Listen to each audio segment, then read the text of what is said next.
Blackwood लेन का घर दशकों से वीरान पड़ा था, फिर भी हर रात दूसरी मंजिल की एक खिड़की से हल्की रोशनी टिमटिमाती थी। कोई भी अंदर जाने की हिम्मत नहीं करता, जब तक कि माइकल, एक जिज्ञासु पत्रकार, इस रहस्य से पर्दा उठाने के लिए वहां नहीं पहुंचा।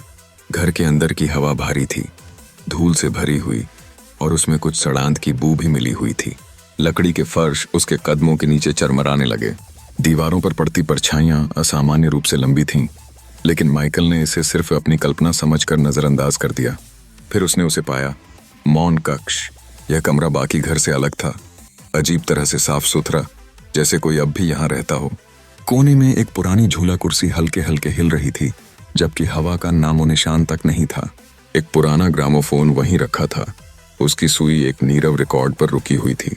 जैसे ही माइकल अंदर आया, दरवाजा जोर से बंद हो गया। वह झटके से पीछे मुड़ा, लेकिन वहां कोई नहीं था। तभी ग्रामोफोन में हल्की खड़खड़ाहट हुई और एक महिला की धीमी कांपती हुई आवाज सुनाई दी। वह देख रहा है, वह इंतजार कर रहा है।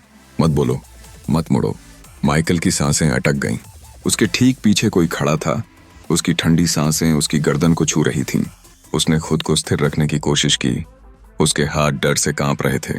आवाज फिर गूंजी, इस बार और भी बेचैन होकर, अगर तुमने कुछ कहा तो वह सुन लेगा, अगर तुम हिले तो वह देख लेगा, अगर तुम भागे। रिकॉर्ड अचानक तेजी से खड़खड़ाया, फिर भयानक चुप्पी छा गई, और फिर एक गहरी घुटी हुई सांस।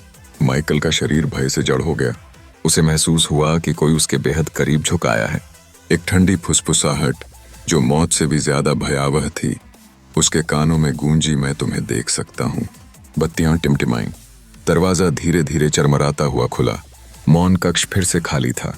माइकल को फिर कभी किसी ने नहीं देखा, लेकिन ठंडी रातों में अगर तुम ब्लैकवुड लेन के घर के बाहर खड़े रहो तो कभी कभी ग्रामोफोन की खड़खड़ाहट और एक धीमी फुसफुसाहट सुन सकते हो। मत मुड़ो।